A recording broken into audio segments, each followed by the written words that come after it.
45.000. Hương vị của nó rất là ngon, đặc biệt là cái phần xương ống á, cái phần thịt nó rất là mềm, ăn rất là thích. Còn cái cọng mì á thì nó giòn giòn, nó dai dai, ăn rất là thích luôn.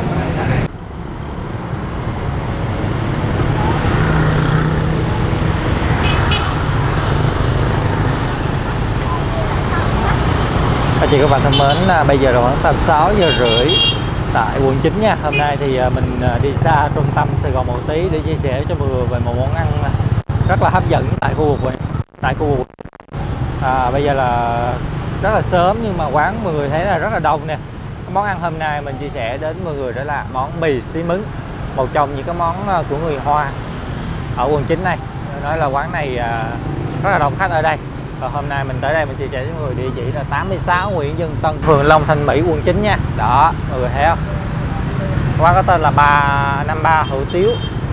Và cái món mì xí mứng này lần đầu mình nghe, và hôm nay mình tới đây mình trải nghiệm và chia sẻ cho mọi người, rồi xem giá cả với cho người là sao, cho anh chị các bạn mình tham khảo trước khi mình quyết định mình tới đây. Đây là video đầu tiên của mình ở quận 9 luôn.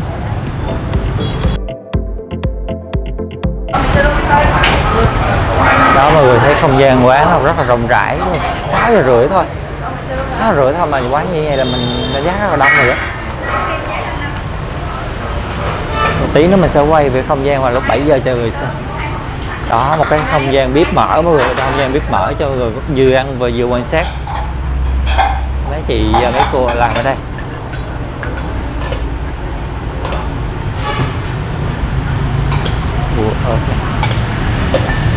Hấp dẫn chưa?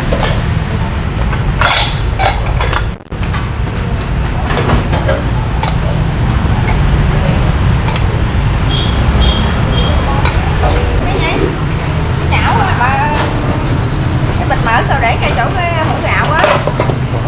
Sườn mọi người.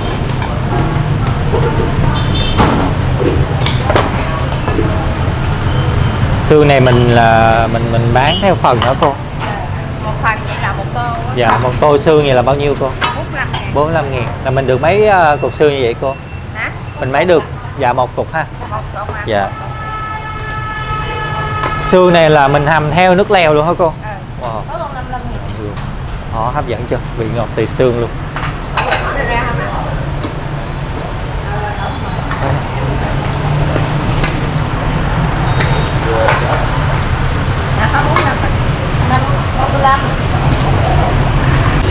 Mười thấy to ghê chưa?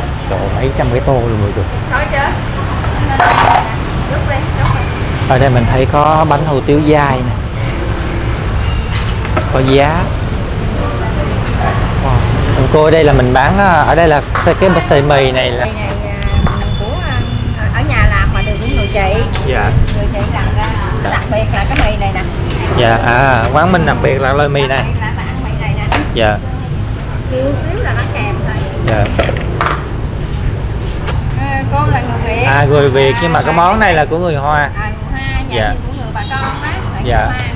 Dạ.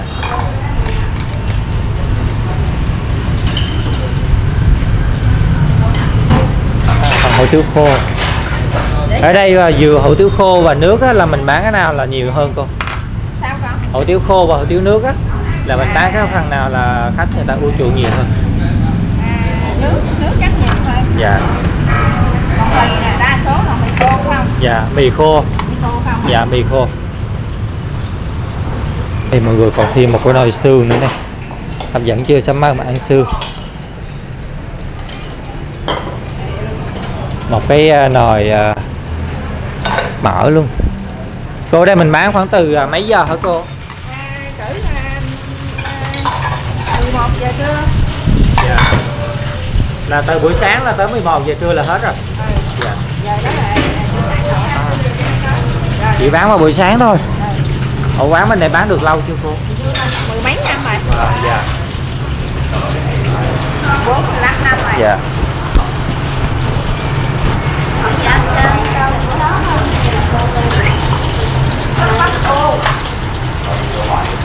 Bịch mì xương nó không hành đi. Để cô thắng tính mở luôn. Dạ. Dạ. Chưa đi. Bịch mì xương không hành.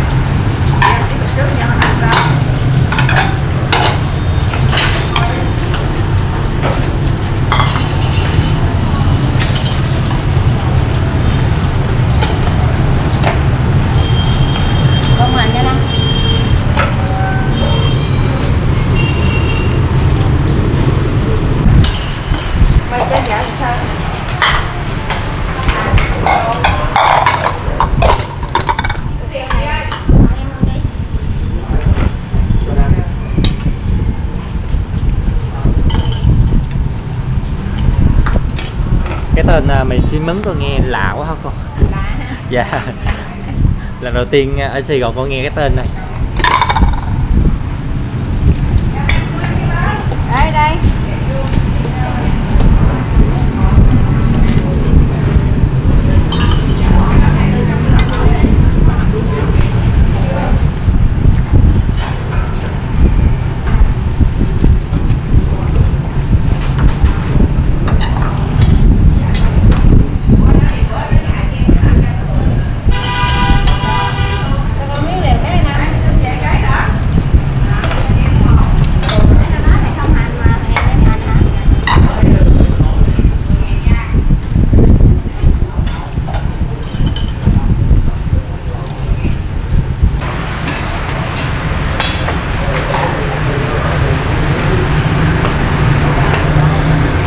Đây mọi người đây thấy tiền mì này. Tiếp theo xương hay sạch đây chị ơi.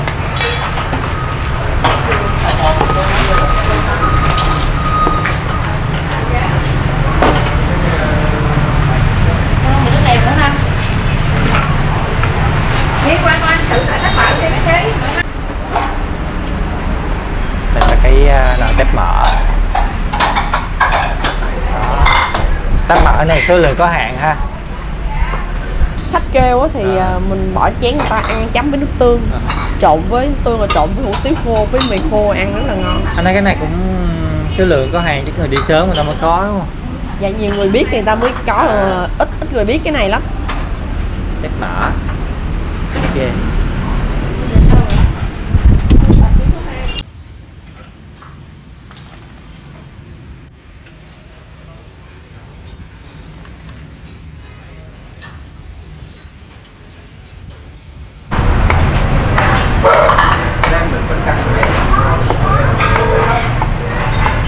Wow, mình sẽ tìm thấy cái sắt cũng dày rồi ha chị. Ở bên này là cái măng tép mỡ mọi người hấp dẫn chưa? Ok.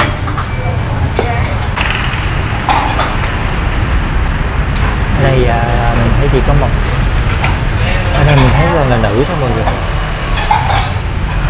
Và cái cô đứng bếp rất là dễ thương, nói chuyện rất là nhỏ nhẹ luôn.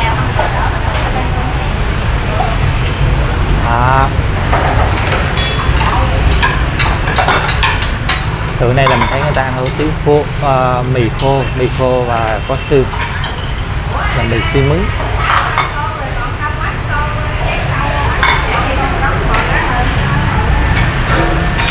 Quán này chỉ bán vào buổi sáng thôi, tới 11 giờ. Anh chị các bạn nào có đi ngang đoạn đường này thì mình muốn trải nghiệm thì mình có thể ghé qua trong thời gian này.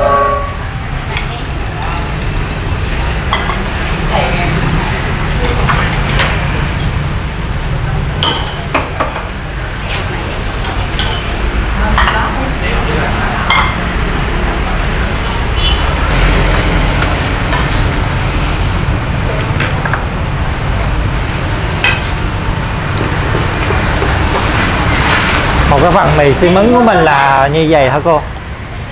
Dạ, như vậy là giá là bao nhiêu cô? Bán là 45.000. Dạ 45.000.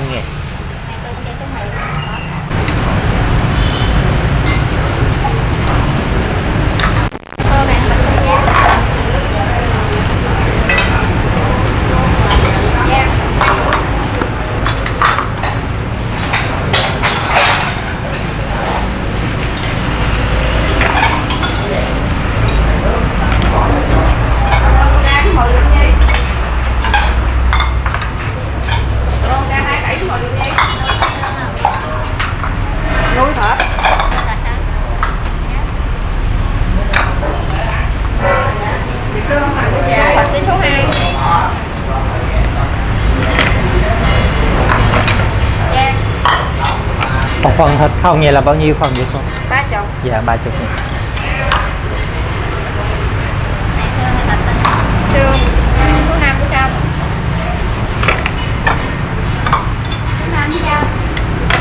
Xuống cho đủ giá thôi chứ.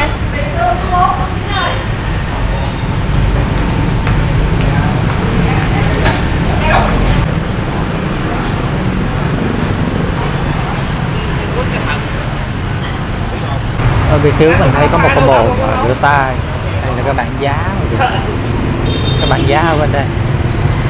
Đó. Ở phía trên của mình, ở phía trên đây là có một cái quạt luôn, cái quạt này ngay chỗ đó, ngay chỗ giữ xe thôi. Rất là thoáng. Không nhân bếp là mình sẽ đi thẳng vào bên trong.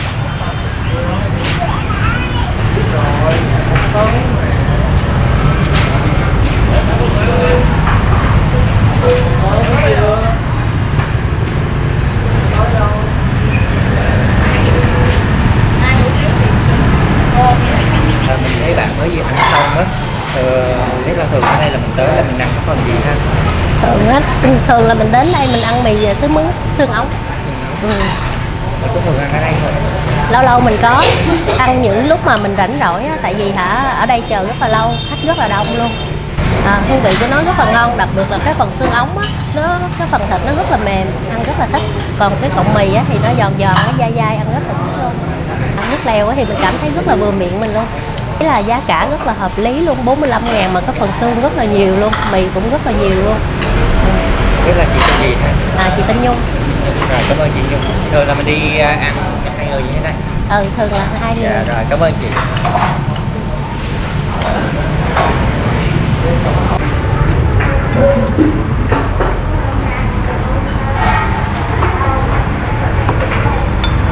Dạ, cảm ơn chị. Mọi người thấy quán đông nhưng mà mình chú ý một điều rất đặc biệt ở đây, quán rất yên lặng mọi người, từ bưng tới không có quá ồn ào lắm. Đó.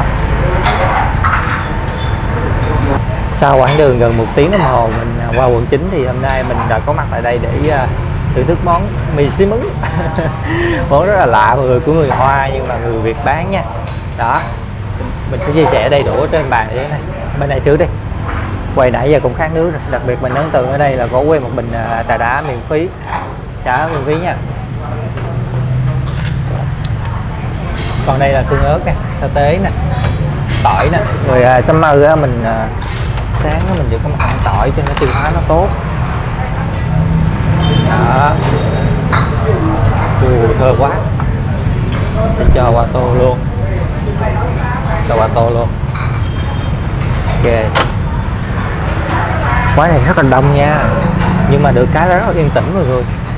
Đó, đây mình thích nhất là cái phần này nè, ớt sắc đỏ ra. Mình sẽ cho thẳng vào cái tô xương luôn cho nó cay. Còn chanh nữa, còn mình sẽ nêm tiền của vị.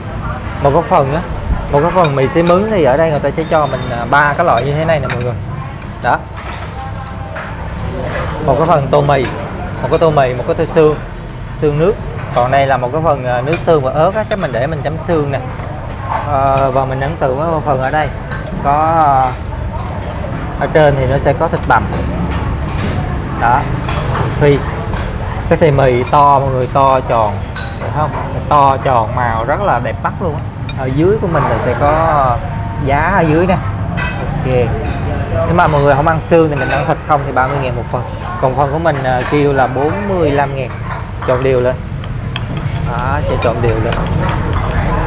Mình thấy căn bản ở trong thì cô cũng có trộn rồi đó, mình ra ngoài cho trộn cái thịt. Thơm phút của mùi mì. Mì này là cô nói là nhà cô tự làm, chắc là ở điểm khác đó. Ok, và đặc biệt ở đây mình bật mí nha, những cái khách quen á thì người ta biết ở đây là có cái món thịt mỡ. Ở đây là mình xin thì chủ quán cho, chứ ở đây không có bán tiền nha, không lấy tiền. Hấp dẫn chưa? Trời, ăn thử miếng đi.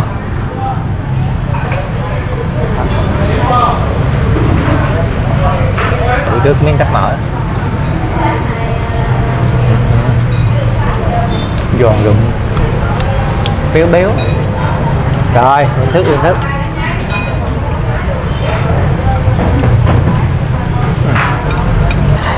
Để mình thử cái cọng mì xí mướn coi như thế nào nha. Mọi người thấy có một lớp ván mỡ không? Đó.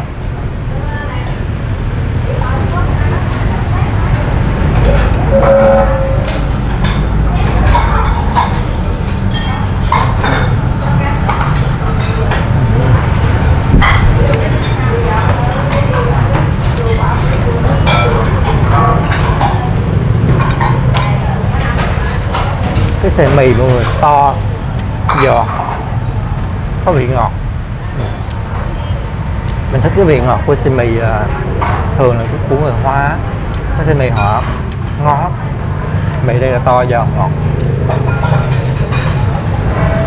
Có một lá mình cảm nhận có một vị béo béo của mỡ á, này mình thấy có một tô mỡ luôn.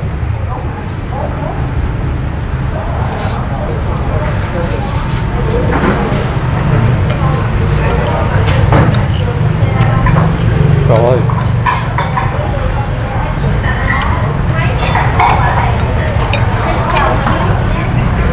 có tim mình nằm ăn mì khô mà nó khác nước á, mì mà khô á mình có thể sử dụng cái cách này.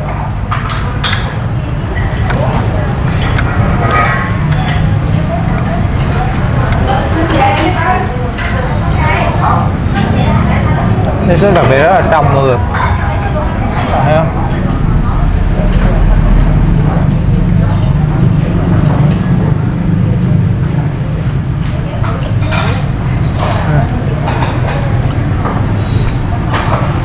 Wow, nguyên một cái nồi như súp này mình thấy mọi người thấy không? Cô hầm từ xương ra, cái vị ngọt ăn ghê. Wow, thêm một tí ớt cay cay, thấy quá tuyệt vời. Rồi buổi sáng như thế này quá tuyệt vời. Rồi chất lượng là ok rồi.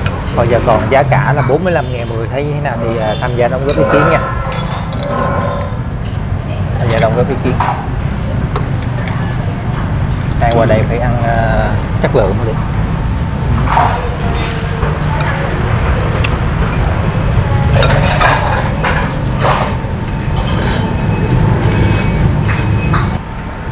Đó. Xương này là nguyên một phần xương ống luôn rồi. Đó, này là cô chặt ra nữa nè.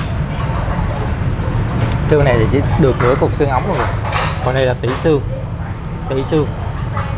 Hành thì tỉ xương nó phần lớn nó nằm ở trong phần nước lèo hết rồi. Còn được như đây thôi.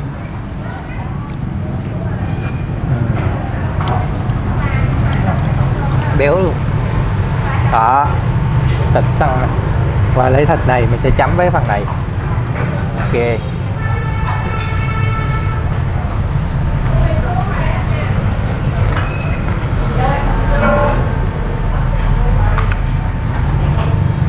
Thịt mềm ngọt rồi. Đó. Nhưng mà mình không thích chấm với nước tương nè, thích ăn không vậy để cho nó có vị ngọt từ xương.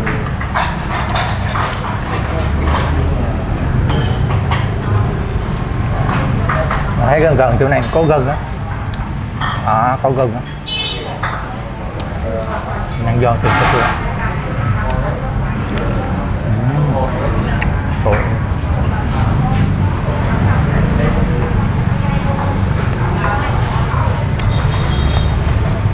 Rồi, trong cái tô xương mình lại có thêm thịt bằm nữa. Trong tô xương lại có thêm thịt bằm.